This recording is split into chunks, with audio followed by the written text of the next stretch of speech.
What's up and good afternoon, guys. Welcome back to another video. I guess we're on part 10, 7, 8, 9, I don't know why I just closed that, it's dark in here. Dedic's cat eye truck build for SEMA 2025. So Dedic's in the back right now working. Let's go get us an update. Nice things. Thanks, dog. I figured, you know, this is the shop uniform now. We gave up on shop shirts, now we're wearing shop sandals. So Dedic, what are we working on today, buddy? More annoying stuff. That's not annoying, dude. This is gonna look good. Oh, you got this? Hands are full, dude. Shocker. Yeah. Remember, can't film and work. Keep that mentality. Okay. Yeah, now just getting this transmission cleaned up. After sleeping on it a bunch, I just couldn't see myself putting this back in with everything else looking the way it does, and so here I am cleaning, degreasing, cleaning, prepping for paint, and then painting. There you go. Yeah, transfer case came out good. That's what we're shooting for. So again, you know, most people going to SEMA start with a brand new vehicle. I mean, not everybody, but there's obviously crazy cool custom restored stuff there and all of that, but not too many people bring in like a 20-something-year-old vehicle.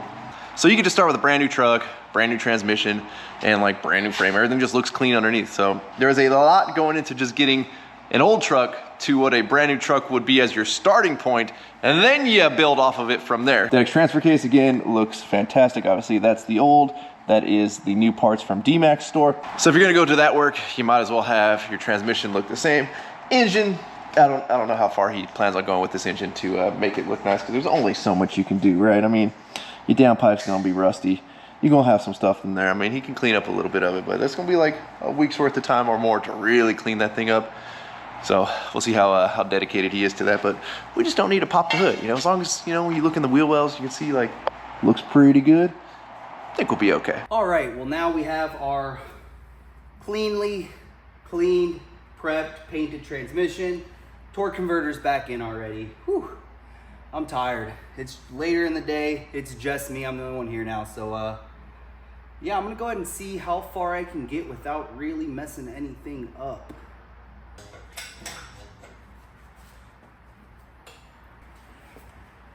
Bring her on me.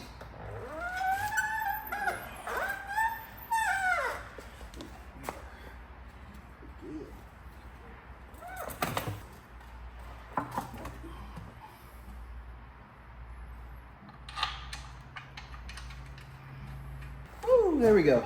That was not fun. I'm gonna get the rest of these bolts in, and then I'm gonna get this thing buttoned up. And then I think I'm just gonna jack it up and kind of see what it does, and that'll kind of determine if I think I'll be able to pull this off or not.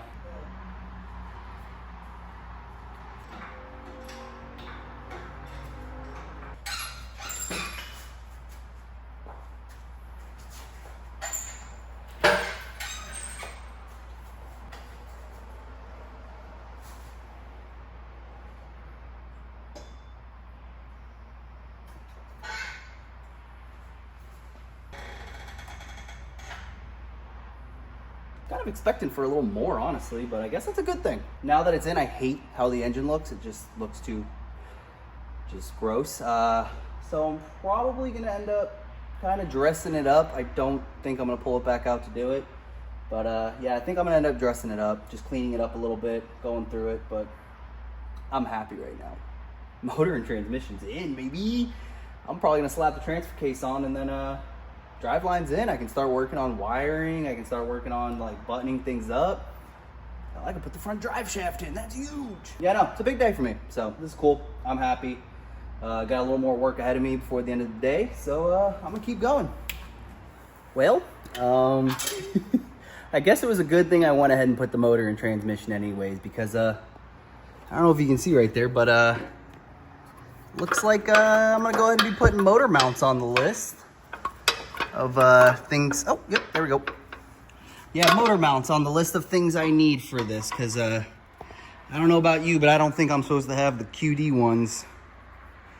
Yeah, so we're gonna get that taken care of. So yeah, can't do much more because of that. So I guess I will have time to clean up this engine, because yeah, so well, it is what it is. Hey, didn't you just put this in? Can you help me? Didn't you just put this in? Can you help me? Did we just put this in? Taking it out. Oh, okay. I got this in. You make sure you don't hit right there on your steering. Make sure you're turning as you're pulling.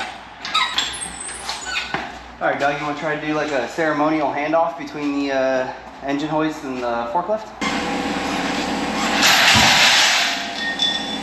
Strong engines, the old Chevy Duramax. They are. Doug, is that not a solid thud? I ain't even worried about it. Well, now here's a good thing, guys.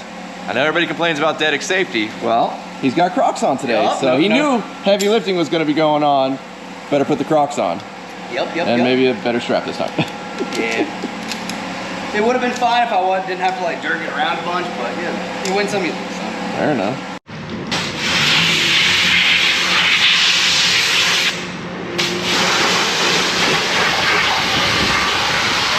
Did you hose out the inside too? Oh yeah. All right, good. While Dedek's busy getting that engine cleaned up to give it a paint job, we're gonna go out to the crew cab OBS. Haven't driven this thing in a while and totally forgot how slow the USB chargers are on it. I don't know what it is. I don't know if they're just old and outdated, but they are so dang slow. It's driving me absolutely insane. Charges my phone like 1% every 10 minutes. Now, the center console is one of my favorite modifications we've ever done to a vehicle. Getting rid of that old flip down center console that these trucks have. Obviously you lose your third seat, but that's okay. But having this one that we kind of modeled somewhat after like a GM style of like the 2016 GM. I know it's not that close, but I liked how those had the side pockets right here. You got your cup holders, we got the rear cup holder. And then obviously we have our little flip up console, which we could have made super deep. But if you guys remember, don't mind all of the tools and stuff back here and the LED strip that's falling, but this is actually a sub enclosure for an 8-inch subwoofer. But again, these USB ports that are on here, one of them's 1 amp, then that bottom one right there is 2.1 amps, but they are just so freaking slow. So I went over to Sergio's, we got this Power Work that has a standard USB and a USB-C, and he says these will charge much quicker, or should be much quicker. So we're gonna swap one of these out right now.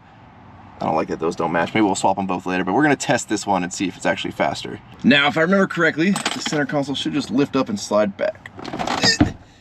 This thing weighs a ton. There we go. All right, now we gotta try to reach up underneath her. Oh, probably should have done this from the other side. See if we can unscrew the back. Oh, I feel it. All right, let's see what we got. Oh, there's negative. Go negative to negative. Positive to positive. Oh, I'm an idiot. Hold on. Let's take this one all the way off first. This needs to go over the wires first. Okay, now we wire it up. Negative to negative, positive to positive.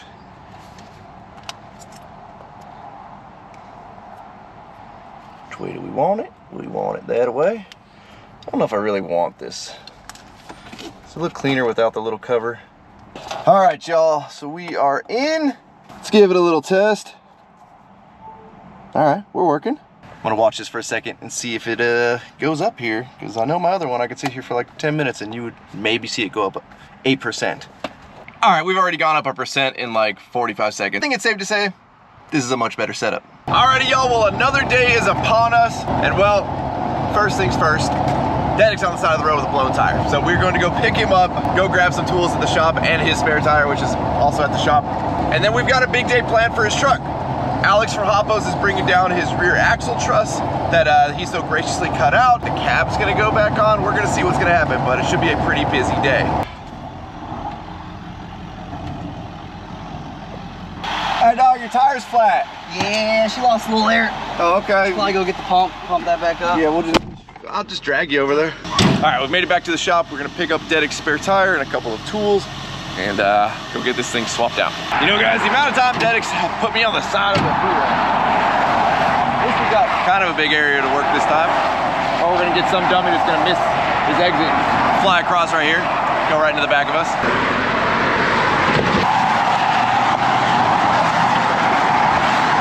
Got any damage in there? No, just leaking axle fluid because I guess we're jolting it around a little bit. Must have like bumped the seal? Yeah. All right.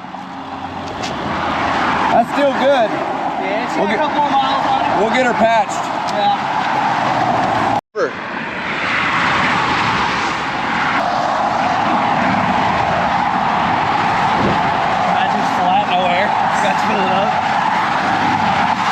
All right, y'all. Alex dropped off Dedek's parts. Dedek, what are we doing today? Kind of a lot of everything, but finishing nothing. So every one of our videos. Yeah, okay, exactly. Perfect. So today's kind of a big day for me. Well, let's be honest, they're all big days for me. Alex dropped off all of the cuts from the CAD files I sent him recently. So this is my latest and greatest. So after I built, if I'm being honest, I didn't so I still don't know what I'm doing, but I really didn't know what I was doing when I first started designing all this. And something I kind of saw that I didn't really like was everything just looks like two little towers all the way at the end.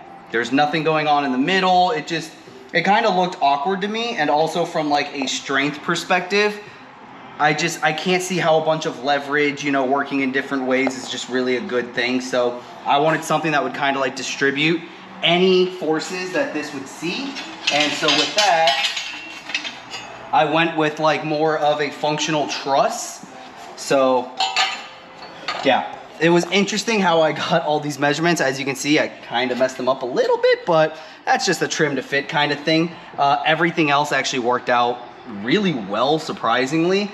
I honestly took a piece of cardboard and like just laid it over this and traced it out from the backside, and then kind of just did my measurements that way at home at my computer, because I obviously couldn't take all of this home to do measurements and have CAD right in front of me. So I kind of had to just like do a bunch of measurements to the point where I'd be able to like remember and be able to read it at home. One of the weirdest things about this is center line's like over here, and when center line isn't on a flat somewhere, it makes all your measurements like really hard. So you basically had to create a center line off center, do all of your measurements, and then go back and like it was weird, but we got it done. I'm happy with it, actually. What do we got going on with our spears over here? Is this just a design thing? Yeah, it's just a design thing. Okay. So one of the things I was worried about was all of the brake stuff up here, because like I said, it's not like I could just run a tape measure and be like, oh, how far out can I go before I start running into things? So I just didn't want a dead cut right here. So actually, that's actually part of the design. Let me see, where's that piece at? Now, obviously, this isn't gonna be on this side, it's gonna be behind it. So you can kind of see what happens with the truss. The truss actually dives behind it. So you see how these continue to stand up? Right. Well, you're not even gonna see this portion, but I wanted to leave it there to build structure and strength back here. And then it's also gonna tie into the axle here. So if I would have left it standing up like this, you see how close it would be to everything? Right. I didn't want it to interfere with anything, so I laid it down like that. It allows me to get a welder in there, weld everything up to make sure everything's nice and strong, and still have clearance for all that stuff there. And then one of the other things I ran into that I noticed was, okay, my bag mount's up here. How the hell am I getting a bolt to it? Right. Like, what's going on there? So with the front truss, what I did was I created a little window. Nice. So it's gonna go like this. So this cut's a little bit different because on the front side, you can kind of see it right there. There's the vent for the axle. So I made the clearance for it. So I'm able to get like a little 90 in there, and I'm able to run that vent somewhere.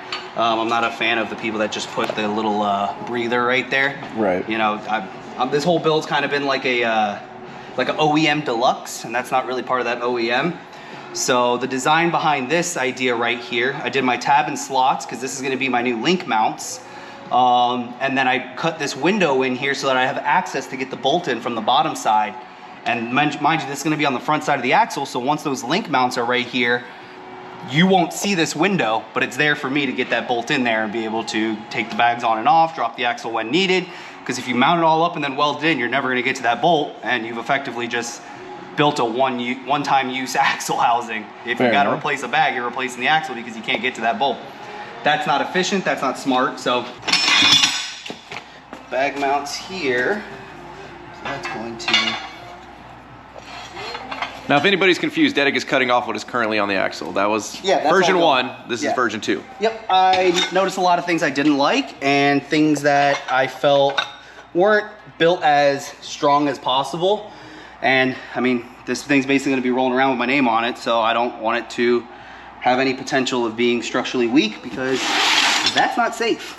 Yeah, the whole idea behind it was just low pro. I didn't want, I'm not a big fan of the trucks that have like those super tall trusses when the mounts are all the way down at the bottom. It's, in my mind, it's unnecessary, but I understand that some people build them more as a visual. I'm trying to build this more as a functional thing. It just visually looks good as well, if that makes sense. There you go. That's why I wanted it low profile. I like the look of it as low profile, kind of. At the end of the day, it's still a work truck for me. I don't want some big thing down there just catching a bunch of wind and catching everything on the road, or, you know, just more things to get dirty too. But before we do that, we are, I mean, obviously, you guys saw when we brought the frame in, we just kind of set it down. And then Dedic added like 5,000 pounds to it. Yeah. But we need to get the frame lined up with the cab, because obviously, you know, they're supposed to go together at some point. Yeah. So it's gonna be kind of fun to finagle this thing over, get it lined back up there. Speaking of there, Dedic, what in the spaceman suit is going on here? Oh, the firewall insulator blanket. So, talking to Jay, we decided we're not going to paint the firewall. One of the things that happened was my old firewall insulator was all torn up and beat up to shreds, so I went ahead and ordered the PPE firewall insulator and kind of just threw it up there for now just to get an idea of how it's going to lay. Got to do a little bit of massaging up there to get it to lay good, but it's in there. Nice. So, yeah. Let's try to not drop this. Also, come check this out, buddy. Okay. So I went ahead and did a harness reroute. So these trucks have the harness running down the exterior of the frame with a bunch of little clips just holding it out. And then it like runs up and over each of these mounts. I've always kind of hated the look of it. So I went ahead and stripped it, cleaned it, like I literally wiped down wire by wire with some degreaser, cleaned the entire harness, visually inspected it because this harness has got a lot of miles and a lot of time on it. And then went ahead and laid it back out, figured out where all my connections were, rerouted some wires, and I was actually able to get it to lay inside the frame, pretty much tucked up and in and out of the way. I just didn't, I wanted kind of that aesthetic of a clean frame rail going down the side. Obviously, we're gonna have some bolts here and there, but I mean, I feel like that's acceptable. That's acceptable. Yeah, so I think it cleans up everything. I actually even ran it in the frame rail all the way up to the tank and was able to get enough length on the factory ground wire here. We've got our sending unit wire there, that fits up. And then I was actually even able to de-pin the connector for the trailer plug and our wiring lights back here, and I was able to tuck it all the way up in there and basically was able to hide it all the way back here. So How it should have been from the factory. I wish it was like this from the factory, but I say that and then they do that and then I'm like, why would they do this from the factory? What a pain in the ass to why work do I on gotta this? pull the cab off just to move one harness around, you know? Change a headlight. Yep, that's why. All right, let's try to not drop this thing and move it.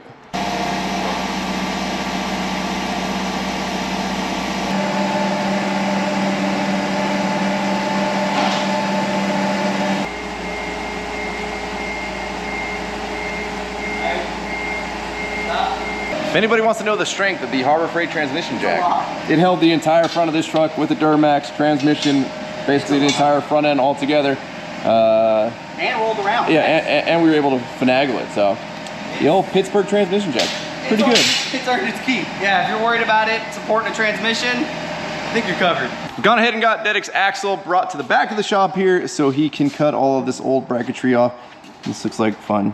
It's a pretty hefty tack right there.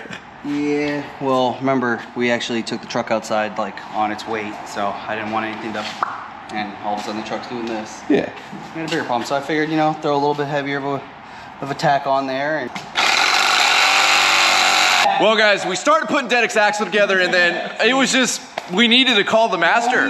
He's literally here to just pick up his bottle. No, we had to call in Stop reinforcements. making accusations. Well, I just want everybody to know Zach's still alive. I am. I'm still kicking. I mean, each time we see him, it's less facial hair. I'm over it. Dude, the flavor saver, though, man. That is a hell of a soul patch, brother. Jeez, that's more than my whole beard together, right there. That's impressive. What we got in there? A little rib juice. Zach, what do you think, buddy? Dedic's been over here working hard. I like it. And better than I would have done it. There you go. That means a lot. Alrighty, y'all. So Dedic's pretty much got this thing fit up. As he's welding things, he's gonna have to kind of, again, adjust some bends. Everything was pre-bent on the computer, but when that translates to real life, sometimes you need to just kind of massage and fudge some things. But this gives you a good idea of what this is gonna look like. That's as far as we're getting in this video. We'll be back when that's welded up. A little hay move there. Hello. The next day, back in the shop.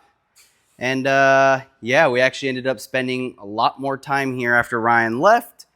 and got a lot done actually. I haven't been like this excited for the truck in a while, honestly. So we already showed the cab is back down on the frame, but I got a lot of suspension stuff mocked up. Let me show you. So the truss is fitting absolutely beautifully. I'm loving that bracket that I designed for the track bar. I love how far out it gets it. And then same thing on this side, how far over it brings it. I don't know yet if I'm gonna run the track bar on the inside or the outside of this bracket. That's the one that's bent into the actual mount.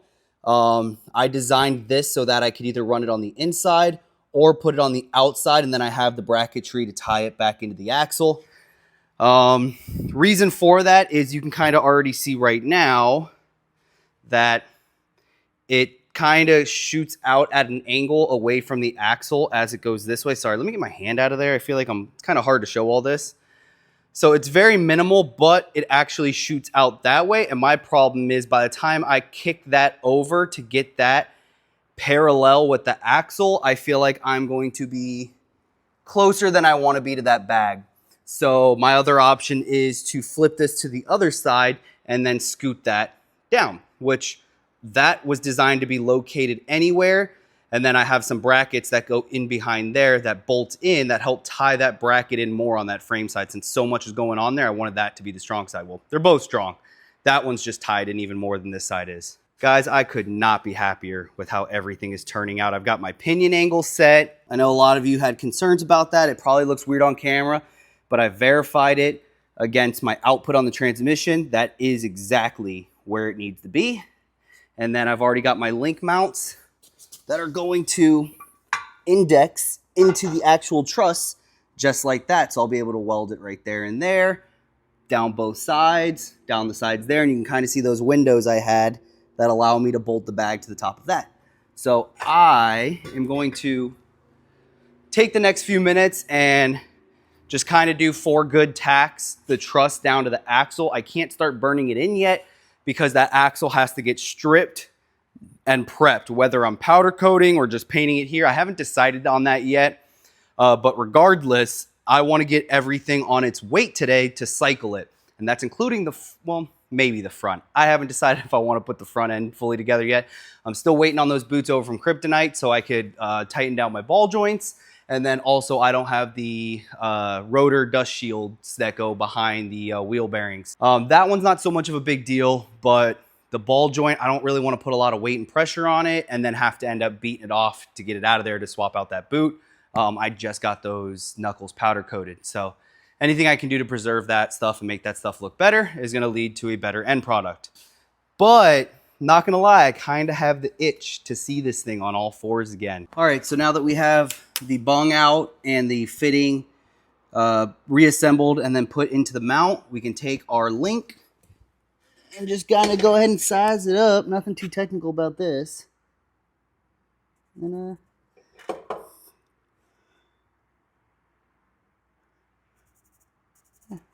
looks good. So about that much.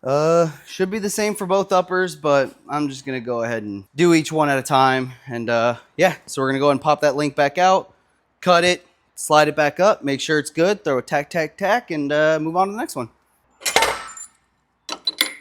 Noisy.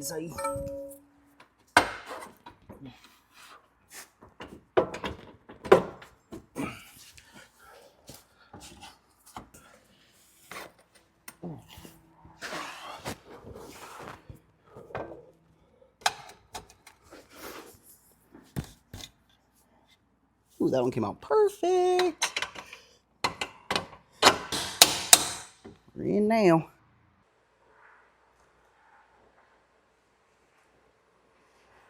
All right, well, there you go. Got the links made up, well, mocked up. So this side had already been welded up. I just had to shorten them up at the flex joint end. So I got all that taken care of. Those are all tacked into place.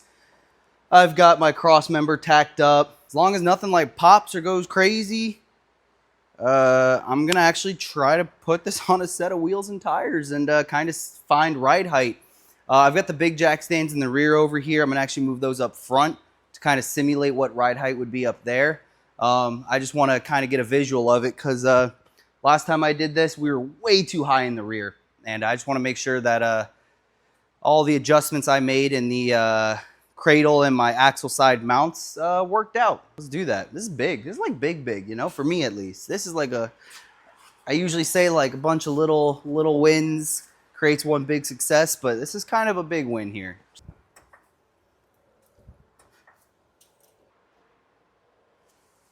We'll check the front. This stuff worries me.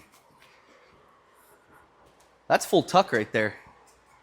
That looks sick. That's actually good that it's pointing, I think. Yeah, it's actually good for driveline angles. Wow, this all might have worked out. The maths might be mathing.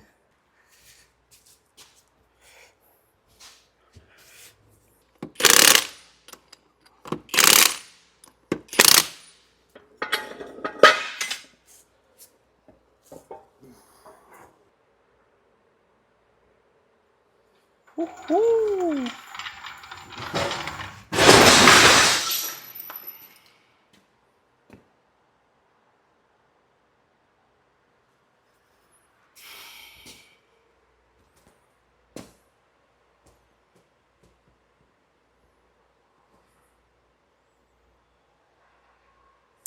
I could have chalked the tires and prevented that from happening, but sick.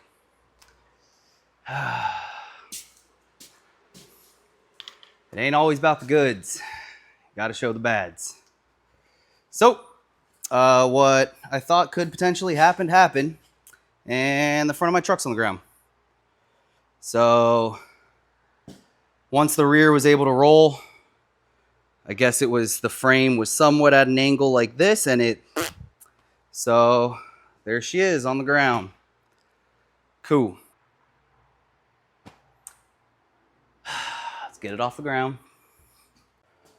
All right, so now that I've physically and somewhat mentally recovered, we've got everything back up.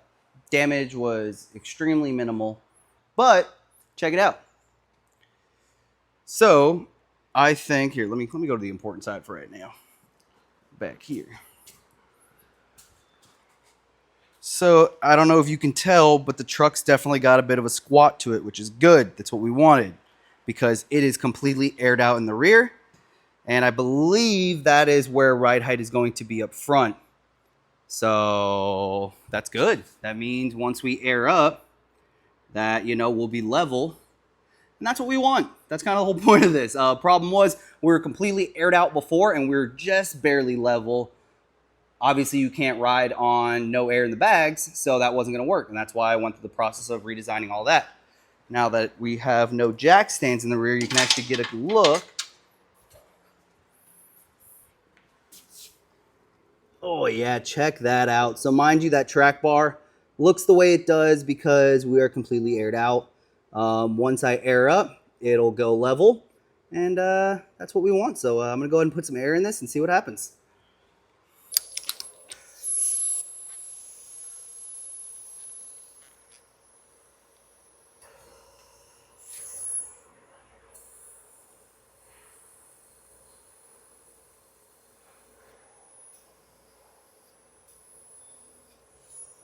How's that looking? Oh, keep going up. I'm gonna go ahead and check the front before I get too crazy. You know, last thing I need is for the truck to fall off or something, you know what I'm saying? Looking good up forward. Let's go ahead and finish airing up.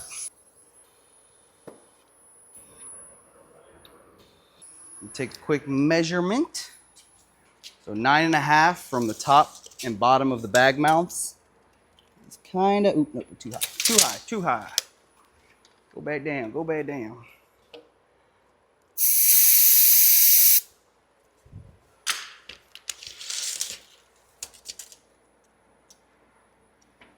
That's pretty close. How's that track bar looking, guys? That's pretty level, actually. If anything, it's a hair low on frame side, but that's not too bad.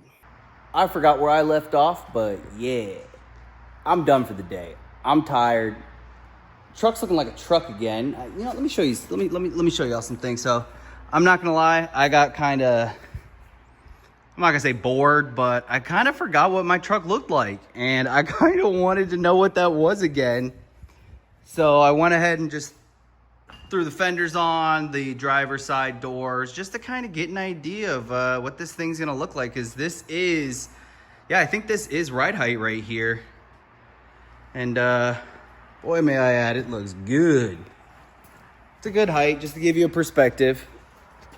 Door handles somewhere at shoulder height. We are gonna go with bigger tires, so that's also gonna add a little bit to it.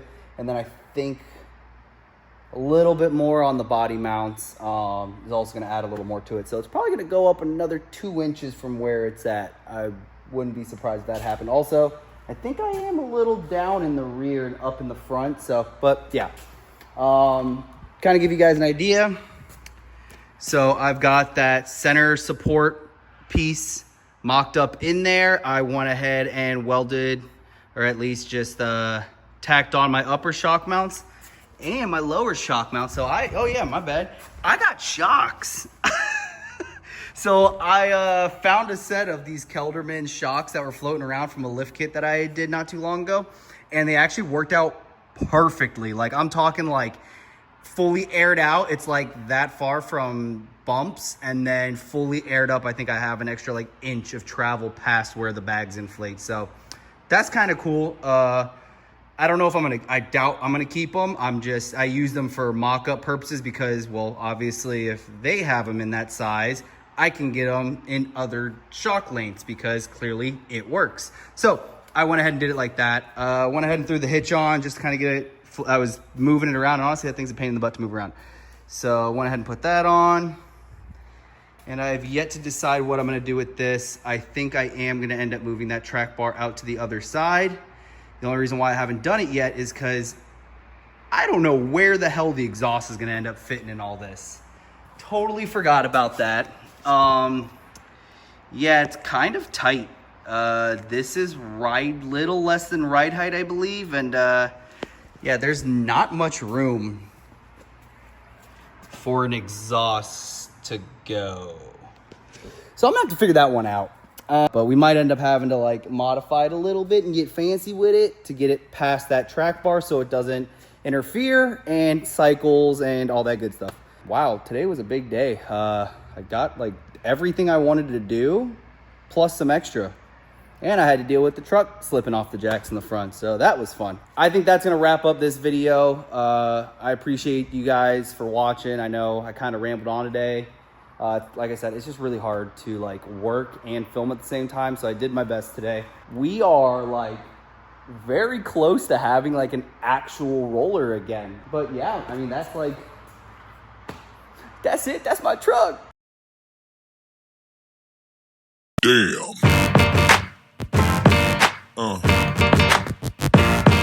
Yeah.